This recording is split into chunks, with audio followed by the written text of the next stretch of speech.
A soft thud of chalk. Then darkness. In a Tokyo lecture hall, a professor collapsed mid-sentence. Silk sheets, a thin body, and my legs, I can't feel them. Beyond the window, the desert stretched to every horizon, and the kingdom was drying up one throat at a time. The tomb is almost finished, my son. The kingdom must prepare for what comes after. He's already burying me, and no one is even surprised. On his desk, a map traced the slow death of a nation. Red crosses marked wells poisoned by salt. Taro pushed his chair past the great well.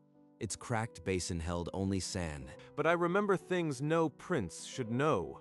Hydrological cycles, condensation traps, how to pull water from air, one working brain, two hands, a courtyard of sand everyone calls worthless. And so the crippled prince began to plan, with a stick in the dust and a lifetime of buried science. Taro wheeled the prince into the courtyard, past whispering nobles, who barely hid their contempt. This sand, they see nothing. I see a heat trap, a slope, a condensation surface. He snatched a stick and began to draw a sloped glass roof, black stones, a sealed basin. Those angles are a fantasy. The sun alone cannot make water. You waste your last days on madness. A broken prince scratching in the dirt.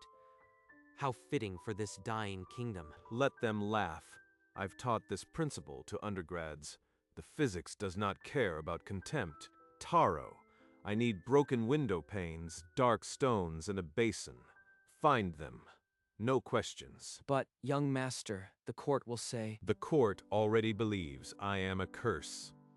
What more can they do? Build the tomb faster. Taro clenched his fists and slipped away into the servants' quarters. Resolved to steal whatever the prince needed, Taro returned after dusk, his arms full of cracked window panes and a basin crusted with age. I found them in the abandoned wing. Young master. But if anyone sees us... They won't. We work by moonlight. Hand me the first pane. Under the cold stars, the crippled prince and his servant began to assemble a wooden frame. The black stones must line the basin to absorb maximum heat, just like the textbook said. The glass won't fit straight, master. It's all different sizes. Overlap them. The seal doesn't need to be perfect, just enough to trap the vapor. Hour by hour, the strange shape grew in the sand. A slanted roof of salvage glass, a dark basin beneath. If the calculations hold, condensation will begin at first light. But if they don't, no, they will. As the first gray light of dawn touched the desert, the prototype stood finished, silent, untested, fragile as hope. The morning sun had not yet cleared the parapets when guards dragged Taro into the throne room, pointing at the strange glass structure in the courtyard. Who built that thing? And why was my son's servant caught with shattered glass? It is a solar still, Father. It traps heat, evaporates moisture, and condenses it into fresh water. No sorcery. The principle defies all known science. To turn air into water requires power beyond any furnace. He speaks of cycles and vapor like a foreign priest. Perhaps the fall injured more than his spine. They see dark magic where I see basic physics. The court engineers crowded around the prototype, tapping glass and shaking heads. The angles were wrong, they said. The seal incomplete. 3 days. If this device yields no water, it will be demolished and you confined to your chambers until the tomb is ready. 3 days is a lifetime for condensation. The sun will speak for me. And so the prince sat alone before his strange machine, watched by a court that expected only failure. The first day, the sun hammered the glass roof like a blacksmith's hammer. But the basin beneath stayed bone dry. The stones are hot enough to blister, master, but not a single drop has fallen. The theory is flawless. Why isn't the water condensing? The slope, the seal, one variable is off. Evening of the second day arrived with the basin still empty. Lady Mireille came to witness the failure, her expression unreadable. Perhaps the desert air is simply too parched. No device can summon moisture from a vacuum. The air always has moisture, just not where I need it. The angle is too steep. I'll flatten it tonight. In the cold desert night, by flickering torchlight, Kazu and Taro carefully lowered the roof to a shallower slant. If this doesn't work by dawn, the king will lock me away. I won't get another chance. At first light on the third day, the glass wept, tiny beads of moisture too few to fill a cup. It's working, but not enough. A few drops won't convince him. I am out of time. By the fourth dawn, the basin held a pitcher's worth of pure water, drawn from the desert air itself, a miracle the prince had staked his life on. A full pitcher, enough to prove it. Taro, bring the king. Taro hurried the water to the throne room, where the king and court had gathered to pronounce judgment on the crippled prince's folly. You claim this came from the glass machine? Explain how. A clever trick. You stored water beneath the stones. This proves nothing. Open the basin. You will find no hidden reservoir. It is condensation. Let us test its purity. Salt water is undrinkable. If it is sweet, the device works. The king lifted the pitcher to his lips and tasted. His eyes widened. Fresh, clean, with no trace of salt, as if from a mountain spring. So the water is pure. But perhaps it came from a secret spring, not the air. I will observe the machine myself at dawn. Until then, post guards. No one touches it. After dawn's proof, the king granted Kazu a plot of sand. The prince channeled the still's water into it, drop by precious drop. The soil will remember moisture. Add a seed, and life will fight its way out. Within a week, green shoots split the desert crust. Beans, spinach, a curl of daikon, miracles no one had seen in a generation. I have not seen green in this palace since my father's time. How can a crippled boy achieve what my finest engineers could not? It is not science, Your Majesty. It is something older. He speaks to the dead for knowledge. They fear what they cannot categorize. My past life is not a ghost, but it might as well be. I have examined the still. No spirit resides there. Only glass, stone, and sun. Yet his knowledge is inexplicable. Whispers slithered through the court. The prince had bargained with sand demons, the water was cursed, the garden a trap. First, water. Now, food. Soon, he will demand the throne itself. We must contain this before it spreads. And so the garden grew, but so did the shadow over the prince's secret, a secret that would soon demand its price. Despite the sorcery whispers, the king authorized a field of 10 stills to be built beyond the walls. Kazu watched the frames rise, his hope a fragile thing. Patch the gaps, Taro. We can't afford new glass now. Just make it hold until the first rain. But on the night before completion, a hooded figure crept from the shadows, a heavy rock in hand. Morning revealed a field of shattered glass. The basin cracked, water seeping into the sand. This was no accident. The breaks are too clean. Someone used a heavy metal tool. The servant Taro was seen near the glass before dawn. He is the prince's shadow. Of course he would sabotage for his master's attention. I was in the kitchen all night. I would never harm the prince's work. You must believe me. Your loyalty to the prince is well known, perhaps too well known. Take him. Father, please. The footprints could be planted. Someone is trying to destroy the stills before they can spread. But as Taro was dragged from the courtyard, Kazu stared at the shattered glass and knew he had 2 days before the court demanded his friend's head. That night, Kazu wheeled himself into the dark corridors of Lord Daisko's wing, his fists tight on the armrests. I know you planted the evidence. You broke the glass yourself to crush my project. Proof. You have none. But I will make a generous offer. Share the glory, and Taro is freed by morning. He's offering me a pact with the Viper, but if I refuse, Taro hangs. I will not let you steal what belongs to the kingdom. Taro would rather die than see me bow to you. Then watch your servant die. And when you fail next time, your head will join his. Kazu threw himself into repairing the field, working alongside laborers, his cut hands leaving red smears on the new glass. Within a week, the rebuilt stills began producing a steady stream, More than any pitcher, enough to fill a small reservoir. But each glistening drop brought Kazu no peace. He had traded his friend for a principle, and the dungeon's silence gnawed at him. If I don't find evidence to clear him, this water will taste like betrayal forever. Within a month, the glass fields yielded a daily river. Caravans abandoned old routes, laden with goods for a kingdom reborn. But Taro still languished in chains. This crippled boy has done what armies could not. Yet I cannot free his servant without proof. Lady Mary spent her evenings dissecting the stills, measuring slope angles, testing glass thickness, and found no flaw, no accident. This is not the work of a child. The precision, it's as if he memorized a scholar's lifetime. She's peeling back the layers. I have to bury this deeper. Prince Kazu, I have studied every ancient text in this kingdom. None describe your condensation chambers. I read a traveler's journal as a child. It was vague, but I experimented. No journal would teach you the heat absorption coefficient of obsidian. Where did you truly learn? Are you joining the sorcery faction? I thought you believed in science. She turned away, silent. Her questions remained, sharper than any blade, and Kazu knew his secret was now his second prison. The wind arrived without warning, a howling wall of sand that turned midday into dusk, and the glass fields into death. This isn't a curse, it's just a storm, but the timing could not be worse. Panes splintered like ice. The reservoir emptied into the sand.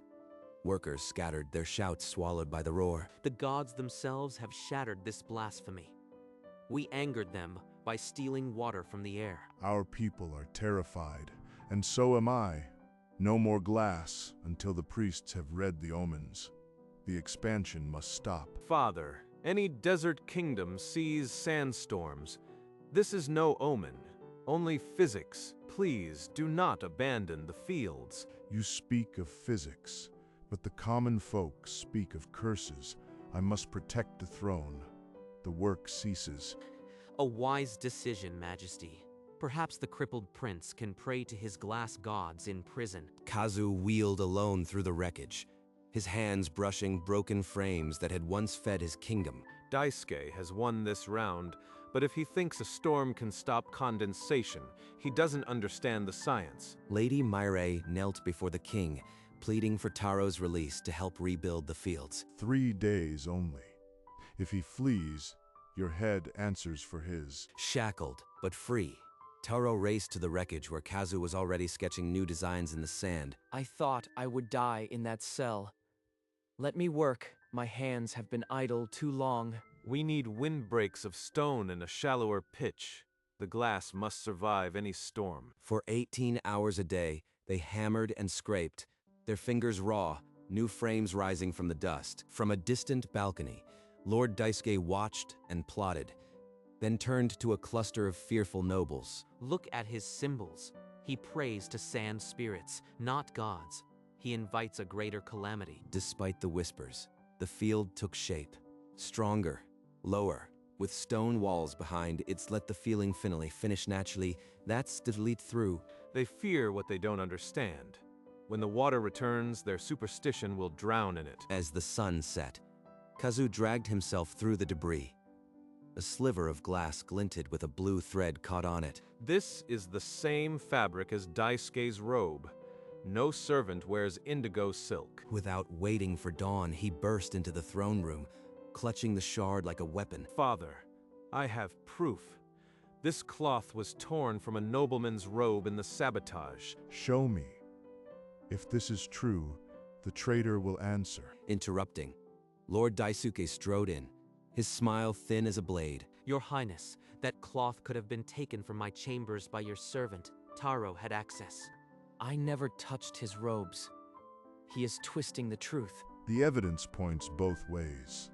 Until we test the cloth for a clearer chain, Taro returns to the dungeon. As Taro was dragged away again, Kazu saw Daisuke's smirk and knew his proof had only deepened the dungeon's shadow. In the dead of night, Kazu wheeled to Lady Mirei's chamber, his shadow long against the torches. She opened the door to a confession that would shatter every boundary of her science. I am not the prince you knew. In another world, I was a professor of hydrology who died and woke in this body. Reincarnation? You expect me to believe in ghost stories? This is a delirium born of your injury. I can calculate the flow rate of a river, the pressure at which a dam fails. No book in your library contains these equations. He snatched a charcoal stick and scribbled formulas. Bernoulli's principle, Reynolds' numbers on her map table. Her eyes widened with each stroke. This is not mad. This is pure knowledge, decades ahead of our scholars. If he is possessed, the spirit must be a genius. I believe you, and that terrifies me. What do you ask of me? We lay a trap, announce a grand public demonstration of the fields. Water enough for 1,000. Daisuke will try to sabotage it. We will have hidden witnesses and a mechanism to wash away his lies. He will expose himself. She grasped his hand, sealing a pact that would either free the kingdom or condemn them both as heretics. At dawn, city heralds spread Kazu's promise. In 3 days, the glass fields would gush water enough for 1,000, a miracle before the court. A public fountain? He's staging a charade to clear his name. We'll crack his glass before the first drop falls. Under the desert night, Kazu and Mirei rerouted hidden channels beneath the field, preparing a torrent to wash away any saboteur. When Daisuke's men strike, this valve will release 100 pitchers of water, enough to knock them flat and expose their intentions. I will stand beside the king and watch his miracle fail. Then we arrest the cripple for fraud once and for all. If the king sees your trap as a premeditated attack, we'll be executed for treason. Is this risk truly worth it? Taro will hang if we do nothing. The kingdom will starve. I will not let fear be the end of us. Rumors twisted. Some said a sand demon would rise from the fountain, others that the prince would heal his legs. Let the fools believe. Tomorrow, I'll deliver them the truth, a shattered, dry wasteland. On the eve of the demonstration, Kazu stared at the silent glass, knowing that sunrise would bring either his salvation or his pyre. The crowd gathered at dawn, the king in court seated. Kazu's hand rested on the valve, waiting. 3 shadows by the eastern stills, Daisuke's men. Right on schedule. As the first rock shattered a pane, Kazu wrenched the valve open. A torrent of stored water exploded from hidden channels, slamming the saboteurs into the sand. From the wreckage, a guard lifted a torn indigo cloak, the same fabric as the night of the sabotage. The crowd gasped. That cloth was stolen from my chambers. The cripple framed me. But too many eyes had seen. The crowd's murmur turned into a roar of accusation. Mirei, using the distraction, reached the dungeon and cut Taro's chains. I am here, master. I knew you would not forget me. Guards grabbed Daisuke's arms.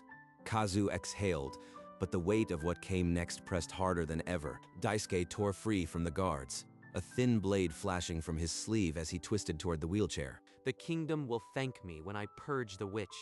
He lunged, a vicious arc, the blade's edge catching the morning sun as it plunged toward Kazu's chest. Master, no. Taro threw his entire body into the blade's path. The steel sank into him, and he crumpled to the sand. Number, Taro, you stupid, loyal fool.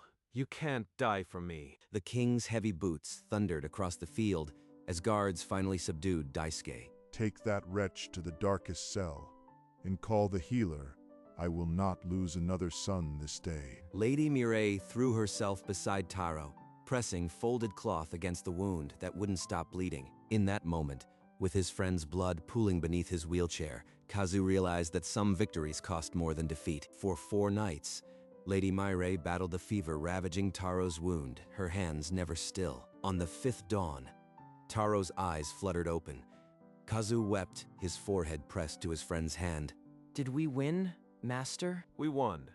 Now rest. The kingdom owes you a debt. The king, his voice hoarse, ordered the glass fields expanded to every corner of the kingdom, a monument to his son's will. Within a season, caravans of spices and silks choked the roads. The wells ran fresh, and children laughed in green meadows. But Kazu did not share the celebration. A tremor had settled in his hands, a cough that left red stains on his sleeve. The strain is breaking you, Kazu. Your heart is not strong enough for this body. I've used this shell as a tool, not a home. Maybe it's time to pay the price. The kingdom bloomed, but its gardener withered. And yet, when he looked upon the green, he smiled. During the harvest festival, as children tossed petals, Kazu slumped from his wheelchair into the dust. Carry him to my chamber, quickly.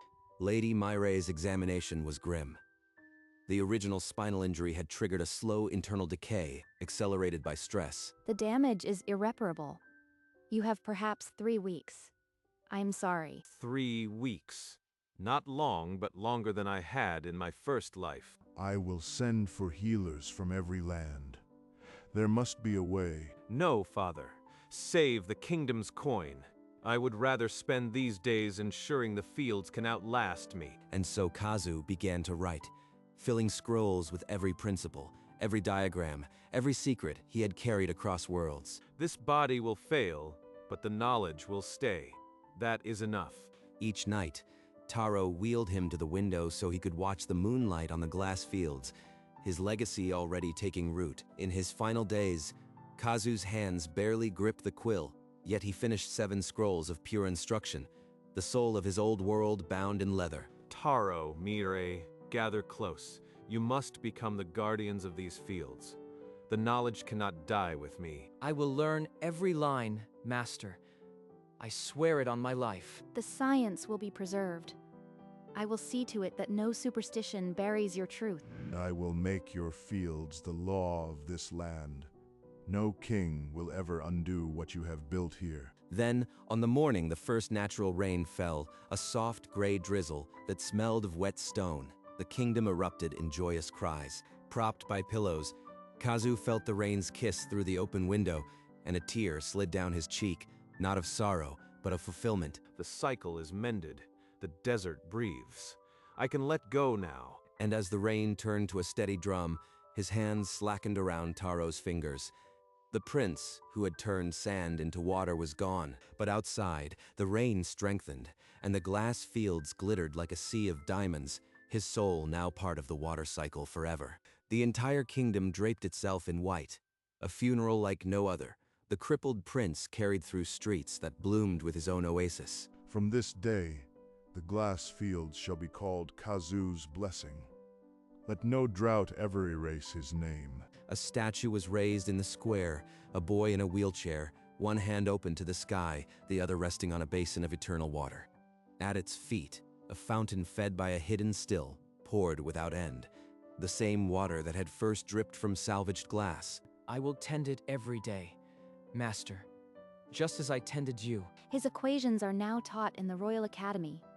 No student will ever call it sorcery again. The stained glass windows of the new library depicted a boy with a stick, drawing circles in the sand. Caravans now brought pilgrims to touch Kazu's blessing, and the desert kingdom became the green heart of the trade routes. And so the kingdom that turned sand into life never went thirsty again. Each drop a whisper of the crippled prince who refused to let the desert win. Years after the funeral, a child stood before the statue in the square, tugging her mother's sleeve. She pointed at the bronze wheelchair and asked why a boy who couldn't walk was a hero. Her mother knelt and told her of the desert, the dying wells, and the prince who drew a circle in the sand. The child's eyes widened at the tale of a boy who made water from air. She touched the statue's hand, where the basin held a tiny pool of forever flowing water. That boy gave me a second life. I've spent it guarding his. The mother and child walked away, but the water in the basin never stopped flowing across the kingdom. Children danced under the gentle spray of the glass fields, and on the highest pane, a single droplet hung, catching the sun, a last gift from the crippled prince to the land he loved